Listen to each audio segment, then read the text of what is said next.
Greetings, my friends, and welcome to the latest edition of Snapshots. It's the Rogers Review segment, which we talk to the people who make the entertainment world go round. On today's edition, we are continuing our preview for the upcoming Shorely 44 convention.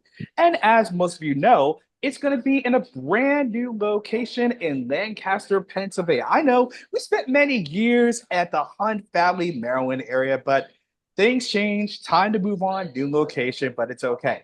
But one of our guests is representing the Star Trek track. And for me, I am so happy and honored to talk with this wonderful guest. On her Instagram, she has, quote, done a couple of Broadway shows, TV, film, etc. And she is an art enthusiast. You may have seen her on Broadway in a couple of plays. You may have seen her on television, including some of our favorite shows like Gotham and Chicago Med. But for the Star Trek fans out there, she has joined and reclaimed her spot in our universe as Ensign Sidney La Forge on the hit, and I do mean hit, third and final season of Star Trek Picard, which is currently playing on Paramount Plus. Ladies and gentlemen, let's welcome Ashlei Sharpe Chestnut. Ashlei, welcome to Snapshots. Thank you so much for having me. It's so great to have here. And it feels great to talk to the LaForge sister for once because I've been a fan of Jordan LaForge for such a long time that I get to talk to one of the LaForge sisters. So it's such an honor. Thank you so much. You're welcome. So before we get into the Star Trek talk of our interview, I'd like to talk about your Broadway because I am a huge live theater geek. I mentioned to people lots of times that if there's anything I missed during the pandemic, is live theater. And you made your Broadway debut in one of my all-time favorite dramas, Arthur Mitchell's The Crucible at the Walter Kerr Theater. And you played Susanna Walcott. So I'd like to know what drew you into that production. Yeah, sure. I had just moved to New York, and was trying to find representation and the whole shebang. And I ended up going to this, I guess like a casting director workshop. And one of the casting directors, who was out casting for that production, had me come in, do a monologue. But it was more just to have me on her radar. It wasn't necessarily to audition for that specific production. But I was like, well, how do I follow up with you? And she just said, just send your headshot and resume in the mail. And obviously when you hear that, you don't think that anything's going to come of it. But she actually did receive my headshot and resume in the mail and called me in to audition for it. And that's how I became a part of the production. That's excellent to hear. Now, most of the people who are familiar with the play, they're familiar with the Proctors, and it was made into a movie back in the late 90s. For those who have not heard of Susanna Walcott, tell us about that character. Yeah, sure. She was one of the girls who was also accused of being a witch. For people who aren't familiar, it takes place around the Salem witch trials. But this particular production that we put on, who Ivo Van Hove, who directed it, we set it in a school, and so I was one of the school girls, Susanna.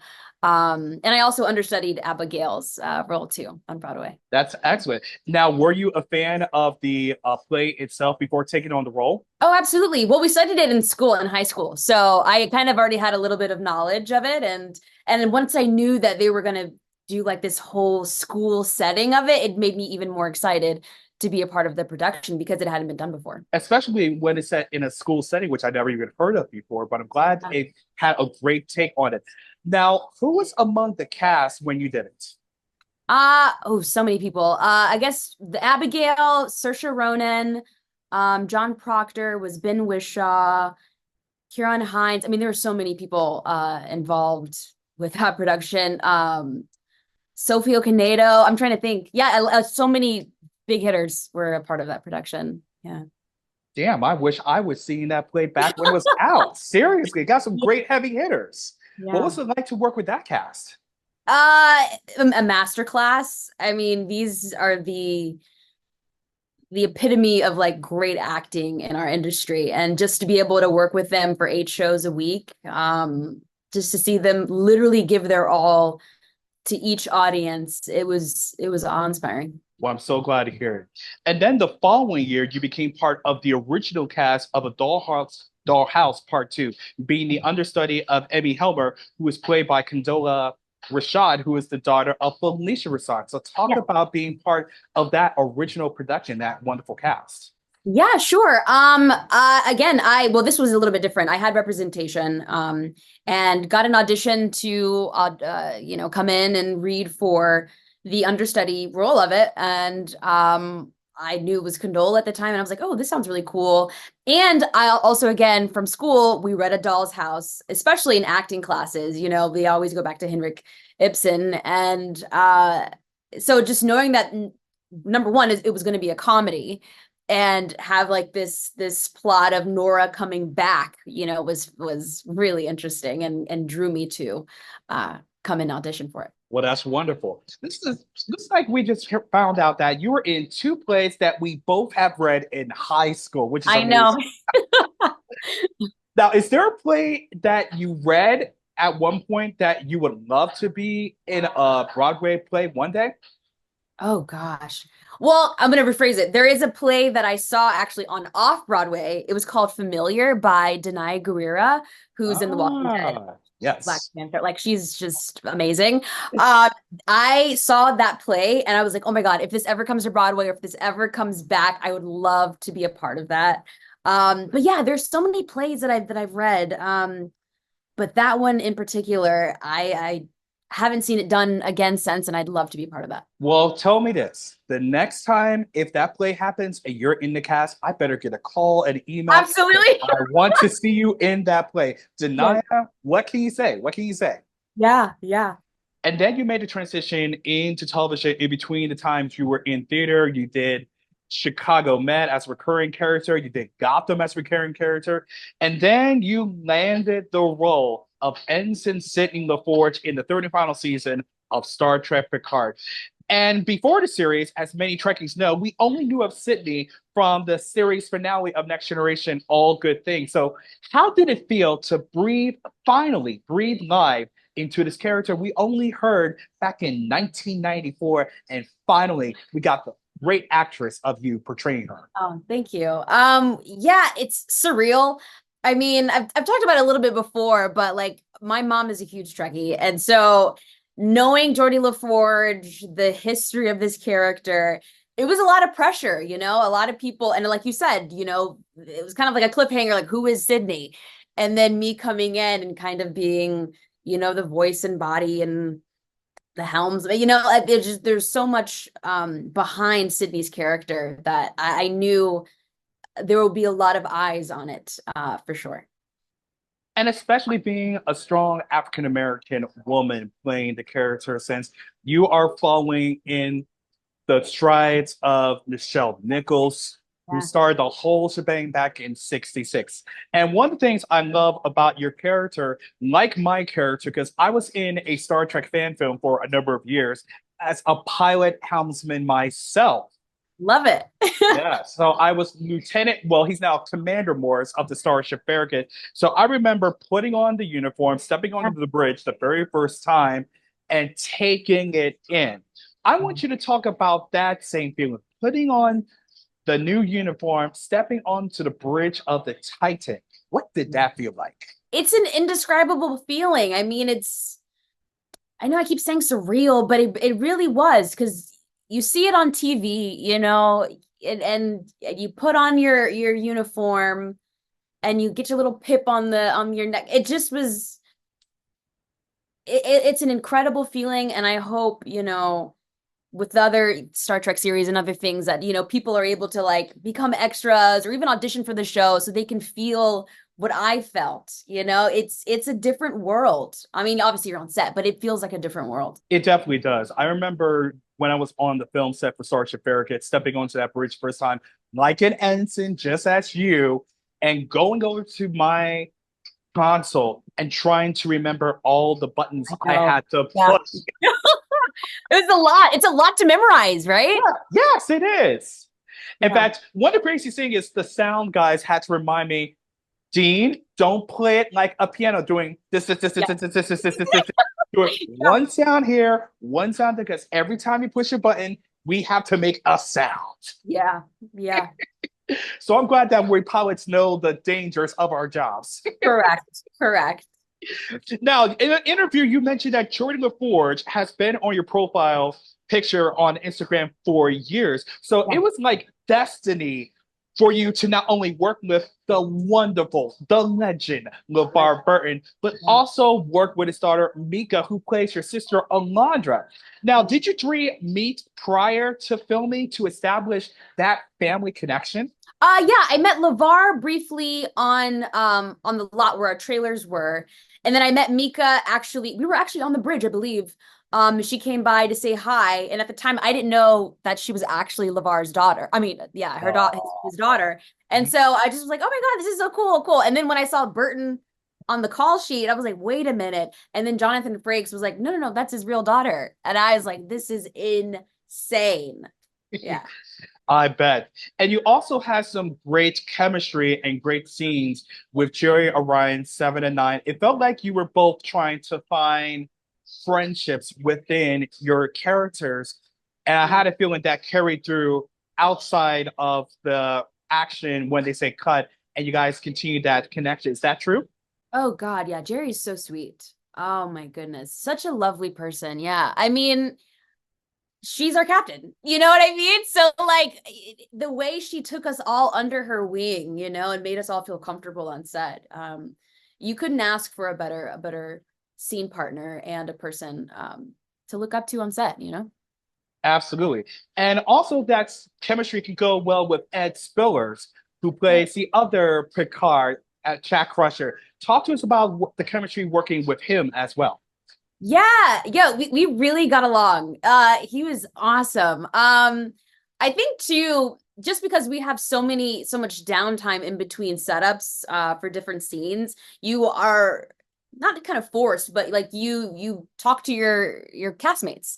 And so we were talking about my dating life. I mean, we were talking about random things in general, but yeah, he was really nice. Wonderful. And I know you had some time with Jonathan Frakes. Talk about working with the Frakes. I mean, Frakes is the man when it comes to directing and being on set, and especially seeing the next generation cast. When I first heard about Picard and the third season and the next generation cast, it was like 6-year-old Dean jumping up and down, excited Yeah. because that was the show that got me into Star Trek in the first place. Oh, And to wow. see him again many years later, still got that tact, still got that friendship, still got the gravitas Yeah. is amazing. And it really shows on screen in the third season. Yeah, I mean, Jonathan Frakes is obviously he's an actor, but he's an actor's director. Because he gets it, he knows what it's like to be on the opposite side of the camera, so he gives you that leniency, that patience that you need, from a director. And on top of that, he's hilarious. I mean, the jokes that he would crack on set, I mean, he's just a character, and a lovely human being. Now, if you had to pick the most memorable time that you had filming the entire season of Okay. Picard, what was it and why?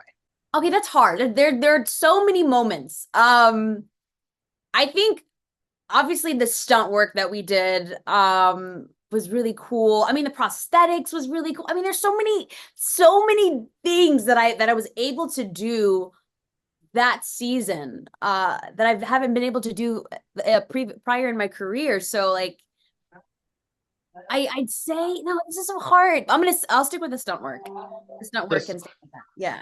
I bet it was. That was one of the best scenes I've seen within the season that you were kicking butt along with Ed, and it made it seem so flawless. Like, yes, the Force is kicking butt this Thank season. you. Absolutely. So this is one of the questions I wanted to ask. I like to ask all actors when it comes to Star Trek. Let's take Sydney out of time and put you into the hot seat. Okay. If you, Ashley, if you were to go onto that bridge and pick your department, your station, which station will we find Ashley at? At the same one. Are you kidding? I'm literally piloting. Are you kidding? No, I do the same thing. Okay. Why would you do the Yeah. same thing? I like to ask. Well, I think in real life, there actually years ago, I wanted to get my pilot's license. I like flying. I like being in the air and just the idea of me piloting, like other people's lives are in my hand, I have maybe it's a power thing, I don't know. But it just seems really cool, just to be in the air and just well in space in this case. But yeah, Absolutely. Would you ever want to be a captain of a starship? never say never. I think True. you gotta work your way up the ranks. That is true. Yeah. We've ensigns. Well, I'm a command. My character's commander now, but we have to work up through the ranks. You're right about that. You are an amazing actress, and I'm glad that we're having this interview. Thank you so much. So, I want to talk about your art enthusiasm because I love going to art museums, especially the ones that we have here in Washington, D.C., the National Gallery of Art, and seeing the classical and the current art. What art speaks to you? Do you like the classical? Do you like the current? And do you have a favorite artist? Well, it's actually funny. Joseph Lee, who played Mura on Star Trek Picard season 3, our season, is a phenomenal artist. Wow. Um, and he was gracious enough to give me one of his prints. And Uh, the way he's able to like, I don't even know if you would call it abstract, like the what he's able to do with paint, like the paint, and then he like layers the paint. I don't know if you're familiar with his work at all, but like he's definitely one of my favorite artists. yeah, among my favorites when I go to the gallery, I like Monet, I love Rembrandt, and I love Dali. And oh my gosh, the pop artist Warhol. So I've been to the Warhol Museum in Pittsburgh, and what he's done in his short time, it's just amazing. Yeah. Do you have any favorite art museums in California or where you travel that are among your favorites? Yeah, sure. I mean, obviously there's LACMA. Then there's Jeffrey Deitch. Deitch, I don't know if I'm pronouncing his last name correctly. But Jeffrey's gallery, he usually has like really avant-garde artists come through and um really, really cool things. And then like I've noticed the exhibits that I've seen, those artists go on to like blow up. So it's really cool to see. But Jeffrey is one of my favorites here. Yeah. Well, I'm so glad to hear it. I gotta find Jeffrey. Hopefully, he's has some art down here in the DC area. I'll have to check it out. Yeah, I know he definitely has one in New York for sure. Yeah. Alexa, at the at MoMA, by any chance? No. It's in Soho, I believe. Ah, One gallery, yeah. okay. I'll have to find it. Yeah. So, when did you realize that you wanted to become an actress? Was it for a very long time? Was it at a young age? Was it later in life? Yeah, I was like 3 years old watching Barney and Friends, pointed to the television and told my mom that I wanted to be inside the TV. Ah, well, that's so nice. What, as an actress, what do you look for in a role that says, this is something I want to take on, I want to be part of, I want to challenge myself to become that character? Yeah, I think it's a couple things. I think it's when I read the script, can I envision myself in the role? Am I drawn to what I'm reading? And also is the character something I haven't done before? Those are the main things that I look at. And I have a feeling when you did Sidney La Forge for these 10 episodes, that was definitely a lot of things you have not done before. Correct. Very, very correct. That's good to hear. Now, you are among the many guests that are coming to Shirley 44 at the end of July, along with your captain and co-star Todd Stashwick. Is this the first time that you've two seen each other since filming Wrapped? No. I saw him not too long ago. Or actually, no. I saw him. Where did I see him? I saw him at an event. But no, I saw him definitely after filming. I just don't remember what event I saw him at. But yes, I have seen him. Yes. But this will Excellent. be the first time I've seen him in months. So yes, it'll be a reunion. Oh, wow. That's good to hear. And when you took on the role of Sidney La Forge and they told you about, Star Trek fans, they are hardcore, they're dedicated, they are friendly. How did you take on the initial reaction of entering into the world of Star Trek and meeting the fans who've seen your show, seen your character, want to meet you, get your autograph, take your picture, and so forth? Well, to be fair, I haven't really interacted with a lot of fans other than at the premiere. So Shore Leave will be my first convention. So this will be my first opportunity to Ooh. get a chance to interact with fans. And then I get to do Star Trek Las Vegas after that. So this is like the beginning of my convention journey and my interactions and conversations with fans of the show. So this is your test bed. You are going to be a rookie. So we're going to welcome you with open arms. Please do. Please do. Excellent. So have you became a Star Trek fan after the fact that you've been on the show, you hung out with the La Forges, you played with the Enterprise crew, the Enterprise D crew? Have you been a fan since?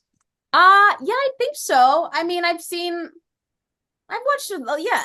I mean, to be fair, I'm a little biased. I've rewatched our season a few times. But yes, I mean, how can you not? I mean, you're fully immersed into this world. It's kind of hard to let it go. Yeah. Absolutely. All right. Well, that takes care of the normal questions. We're now going to our rapid fire question. So okay, I only got like a couple minutes left. No problem. How many? Right after this. I'm so sorry. Oh, it's okay. All right. So here we go. Favorite season? Like like weather? No, favorite season: spring, summer, fall, or winter? Yeah, the weather. Okay. I'd say fall. Awesome. What is your go-to karaoke song? It's changed. It used to be Coolio Gangster's Paradise. Very 90s. Yeah, but but now it's more of like Disney show tunes. Nice. Cake, pie, or ice cream? If you had to choose one. Ooh, pie. Apple pie. Apple pie. I love it. I love apple pie. So great. What would be your superpower? Ooh, I would be able. I've thought about this one. I'd be able to speak any language on the planet at any given moment. Ooh. Favorite color? Blue. My favorite color too. I knew we had connection. And finally, what was your first career that you dreamed of as a kid? My first career? Yes. I'd say acting. Acting. I've always wanted to do this. I mean, there was a moment where I was like, maybe I'll be a lawyer or a politician, but no, I think acting was the constant throughout my childhood.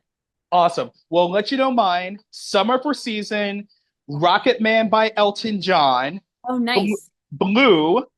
It would definitely be apple pie or red velvet cake. Oh, red velvet. Oh, good one. I would love to be invincible or a superpower. And I had two careers, astronaut and a game show host. Oh. And I have been both in one part of my life out of another. Oh, wow. That's amazing. Yes, indeed. And actually, this is our 15th anniversary of our magazine, The Rogers Revue. Can you wish us a happy 15th anniversary? Absolutely. Happy 15th anniversary. Ashlei, this has been an honor. Thank you, thank you, thank you so much. It is wonderful to talk with you and to know that we're both pilots. We love blue and apple pie. We do indeed. Thank you very much, Ashlei. And folks, if you want to see Ashlei, don't forget she is coming to Shore Leave 44. Brand new location. It is at the Wyndham Lancaster Resort and Convention Center, July 26th to the 28th. Tickets are still available. Go to shore-leave.com for more information. Purchase tickets, autographs, and your photographs. And remember, folks, this is Ashlei's first convention. So let's give her the warmest welcome we can do. Promise. This is Dean on the scene for the Rogers Revue. And don't forget, if you like this interview and so much more during our 15 years, check us out online anytime at therogersrevue.com. Like us on Facebook and follow us on Instagram and Twitter. And by the way, hit the subscribe button, please, because we got more interviews coming up in the near future. For until we meet again, for Ashlei, this is Dean on the scene. Until we meet again, keep them flying, folks, and we'll see you out there. Goodbye, my friends.